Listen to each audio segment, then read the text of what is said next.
My impression is that the debates on post-flood rebuilding of infrastructure in Kerala, is it okay? Can you move along certain hyped up or not so realizable directions, neglect certain crucial aspects. The monies that could be mobilized or the investments that could be assured so far indicate that there may not be a drastic enhancement in the quantum of infrastructure investment in near future. What may happen could be an organic or gradual improvement in the infrastructure, probably in tune with the domestically available resources for the purpose. This could be a desirable scenario too, since an excessive supply of infrastructure, by considering the internal demand reflected in the willingness to pay based on borrowings, though politically attractive, may have longer-term social costs. The recent floods have highlighted the importance of social, economic and environmental appropriateness of man-made structures and their management within Kerala. It has also brought out certain gaps in infrastructure development and management, and these have to be bridged to make the state resilient to major natural disasters like the current floods. Though more financial investments are needed for this purpose, the crucial requirement is the reform of governance and regulations by making these tight in certain cases and flexible in certain other cases, and by ending the arbitrariness and corruption in their implementation. I focus on some of these issues in this short novel. My past work on different aspects of Kerala economy, including agricultural, water resource, electricity, and on issues of institutional reforms. There is a need for realism and a gradualist approach to all major infrastructural investments. For example, it is good that the government of Kerala has decided not to give a high priority to the plan for a high-speed rail connectivity between its northern and southern parts. Instead, it is much better financially and socially to enhance the existing rail connection to 2 to 4 lines and make it fully electrified, and also with adequate investments in signals, so that long and short distance trains can achieve a speed of 100 to 125 kilometers per hour on an average. Such marginal investments can reduce the time of travel between. I'm not getting into the detail. My impression is that there may not be an adequate willingness to pay for high-speed road corridor between north and south of the state, if we consider the tolls that people are willing to pay and the resources required for the project. A desirable strategy for improving the road connectivity again would be based on a marginalist approach. The reason for mentioning these examples is to argue that taking effective small steps to improve the quality of infrastructure is much more beneficial than wasting social energy on controversial projects. Though there have been some marginal improvement in the project implementation under the current government, Kerala suffers from the long delay in the completion of infrastructural projects due to probably procedural, bureaucratic or legal issues, opposition on the part of sections of affected people, and due to lack of adequate financial allocations. Hence, an important reform in the governance of infrastructural investments is to be in the project implementation, taking up viable projects for which there is adequate financial resources and completing these on time. Okay, a number of commentators have already noted the need to discourage the construction of houses in vulnerable areas. These include steep slopes, low-lying areas, and so on. Even during the recent floods, a major share of human casualties is due to the landslides in residential areas. So marking such areas based on the slopes, local altitude or closeness to water bodies is not that difficult currently. So there is a need to change the existing regulations to discourage the construction of all kinds of buildings in these areas. However, there are people who own land only in such vulnerable areas, and they may encounter serious losses if such a regulation is imposed. There may be a need for adequate compensation. These people may have to be considered for the financial support for constructing houses, and I have said something more about it. I think people who are interested in can read the full paper and the organization. I think I'll focus on a few major points. The preference of Keralites to construct independent houses and consequent horizontal expansion of human settlements may not be desirable in the long run. The cost of provision of public services such as electricity, safe water supply, healthy sewage disposal and so on could be higher due to this reason. This is either leading to an increased cost of poor supply of service. You can see it in the electricity system, sewage disposal, water supply and so on, so I'm not getting into the details. Hence, there is a need to encourage vertical growth of human settlements in Kerala. There are some private advantages in having independent houses by having a homestead farm around the house, but such advantages can be retained if more and more apartment buildings can be promoted in rural areas so that people can live in such a building which is not that far away from their homestead or low-lying land. There can be a number of ways one can try out this. The discouragement of all kinds of construction in vulnerable areas could be one. Those who are affected by such speculation and require financial support can be encouraged to move to the vertical settlements, or insisting that all houses should pay for the actual cost of electricity, including, should have access to and pay for the actual connection cost of a safe water supply and safe system of disposal of sewage may enhance the demand for apartments. In my view, the design of building tax can be tweaked to make vertical settlements acceptable. Instead of the prevailing practice of fixing the tax on the basis of the plinth area of the building, it can be based on the land area used for the construction. This can increase the effective tax on independent houses. But I am not presuming that fiscal incentives or legal instruments alone can encourage a substantial section of Keralites to prefer vertical settlements. It may require cultural change facilitated by social and behavioral changes, and I will talk a little bit about that later. The transition to vertical settlements may require private investment in apartment construction. If you look at the real estate scene in Kerala, one can see certain trends. There are only very few reliable and financially sound apartment builders. Others are fly-by-night operators. I hear that a number of these operators have become bankrupt after the demonetization program of the central government. A major part of the purchase of land and buildings continues to be funded by unaccounted money. The regulation of building construction, though may be marginally better in Kerala than that in other states, is marred by corruption. If you take housing as an important part of the infrastructure for the emerging Kerala, there is a need to tighten and make transparent the real estate activities. So there's making the regulation of the real estate sector is to be an important activity. And just getting into another important area, there has to be a change in the operation of reservoirs for the generation of electricity in Kerala. Water reservoirs have multiple purposes in its context, and hydropower generation is only one among them. Due to a number of reasons, the operation of reservoirs, which are under the control of the electricity utility in Kerala, has been with the main objective of the maximization of the power production. This is understandable since the cost of hydropower is lowest, and hence the utility and the society at large have an incentive to adhere to this operational objective. However, such an objective may create certain problems in the specific climatic conditions of Kerala. If the water from the initial rains of the southwest monsoon is stored in reservoirs or used only for the production of hydropower, these reservoirs may not have adequate capacity to retain water during the remaining periods of the monsoon. We have to note that the importance of having some retention capacity even for a few days. When there is heavy rain in the high, mid and coastal lands of Kerala, there could be an increase in the water level in the mid and coastal lands due to the on-site rainfall. This would be aggravated if water from highlands too reaches the mid and coastal lands immediately. This is the time when the retention capacity of reservoirs, at least for a few days, can matter a lot. However, such retention capacity would be there only if the water received during the initial periods of southwest monsoon is used substantially and even drained out during that time itself. KCB engineers may argue that they may try to produce maximum hydropower during the initial days of southwest monsoon. However, there are limits to this approach. The power generation capacity may not be adequate. Our power generation capacity in most of these reservoirs may not be adequate to use a major part of the water in the reservoir within a short period.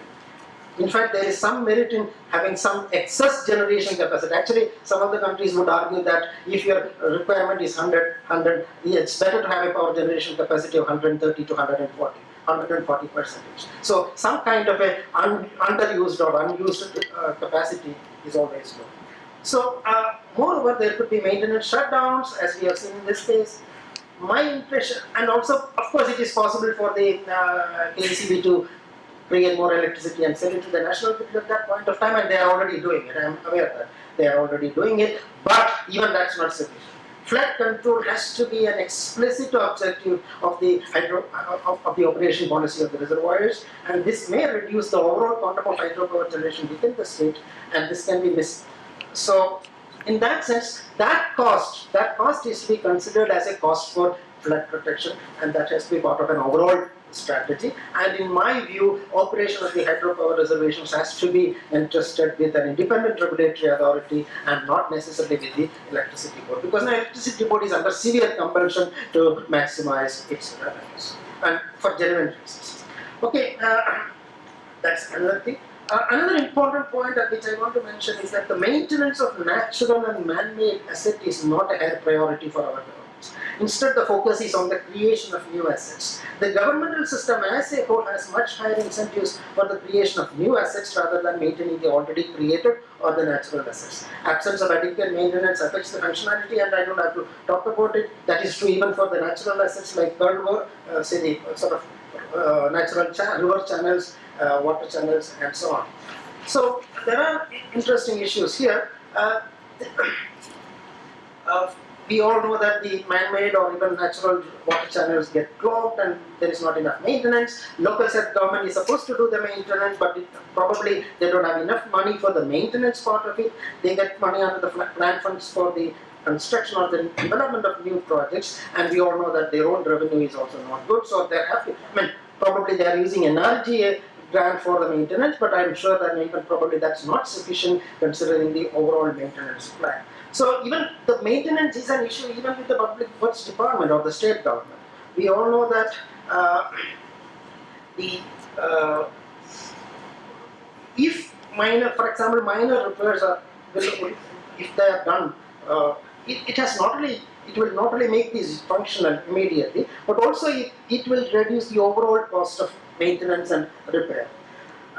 So there is not enough focus on that. There are enough possibilities of improving that aspect with the technology. You have GPS, you can have a sort of an older or a newer sort of a patrolling system. You can have an IT-based tracking of the minor problems, and there should be an immediate response to the repair for the roads and other infrastructure. And I think the state level public resource allocation,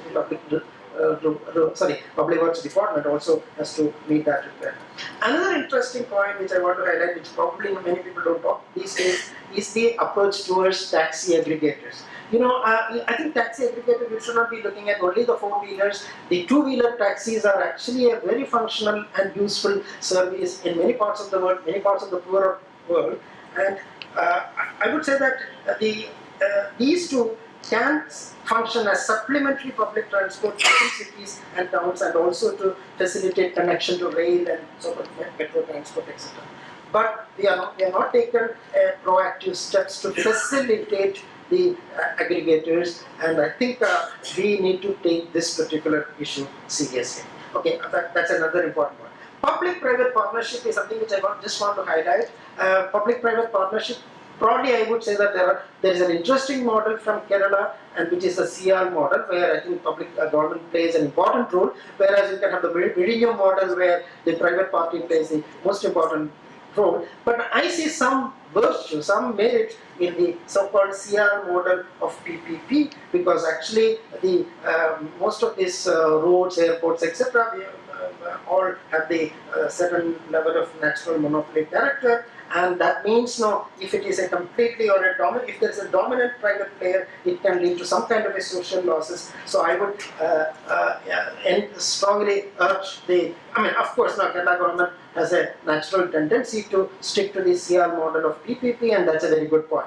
On the other hand, the problem with the CR model of PPP is that or probably a good or a major private player can bring in global practices and also some of the probably the latest technology, and I think we can see the problem in the CR model. For example, CR model could not use the global best practices in the initial period, and I presume that probably the Kannur airport must have learned some lessons from that, and they must have gone for it. For example, the modular construction of the airports can reduce the cost substantially, and I'm sure that they are actually moving in that direction. Just few more points. One, I think we have to think about this whole idea about PPP, and 2 decades ago, probably 10 years ago, many people thought that the PPP is going to be the single point solution for all the infrastructure problems of the poorer parts of the world. I think that kind of enthusiasm has come down, so it's much more important for the government of Kerala to have a rational case-based approach. approach. Let me also get into the issues of the private investments. Now, as part of the post-flood development, private investments are unavoidable, and that's very true. It looks that the conventional ideological opposition to private investments has declined among almost all mainstream political parties, even though the left parties may take such an adversarial view when they sit in opposition. Such an opposition is currently limited to a few fringe groups. But, however, that's my point, the state is yet to put in place a governance system to facilitate private investment, which is in tune with the principles of liberal democracy. Political leaders of both the left and the centrist parties think that such investments have to be brought in through the direct mediation by the politicians and officials. The difference between the left and the right seems to be in their perception on who is the honest or a corrupt broker or intermediary in terms of facilitating private investment, and none of them contest the need for intermediation. This is not a signal of good governance. Instead, the attempt should be to make the system of governance at all levels transparent and capable to provide certainty in terms of decisions, so that any potential investor, whether he or she is small or big, with or without the ability or willingness to contact politicians or senior officials directly, should be able to make investments as long as he or she is willing to play by the rule of the land. In my view, the absence of such an improvement in governance system can be costly in multiple ways. The direct contact between capitalists and politicians and officials can be sources for real or false allegations of corruption. And the consequent controversies can delay specific investments and delegitimize private investment in general in a state like Kerala. The political establishment should be able to exercise adequate oversight of the investment facilitation process to ensure that it meets the requirements of the society at large, and also to see that the rule of the land is followed in letter and spirit. There would be a decline in the legitimacy of the political establishment in this regard if it is involved in direct facilitation of private investments. The terms and conditions arrived at through the direct contact between the political establishment and capitalists need not be the most appropriate ones. This could be due to the absence of a competitive environment for such investment, and my impression is that the smart city project in Kochi is an example in this regard. This can lead to a situation where the state is stuck with less rewarding investments in the long run. The facilitation of investments through the direct contact between the politicians and capitalists may work against new or small or relatively unknown investors, or those who do not have the required social and political capital. This may work against the quantum and quality of investments. Like any other aspect of economic activity, private investment also requires a high level of competition to make it productive. The absence of adequate competition due to the process of intermediation may work against the quality of investment. This is not to argue that political establishment does not have a role, and of course they should have a role in oversight and making the rule, etc., etc. And there is another point which I thought maybe important is that if you look at some of the rule making in India, in Kerala specifically, I think there is a certain severe lack of clarity in the making of the rule. Now, why do they make a particular rule? Do they consider the easiness of enforcement, the required information requirement, the cost of enforcement, and all these are not adequately considered. In that, I'm just skipping that part, and I can elaborate that with the example of the protection of the paddy fields in India.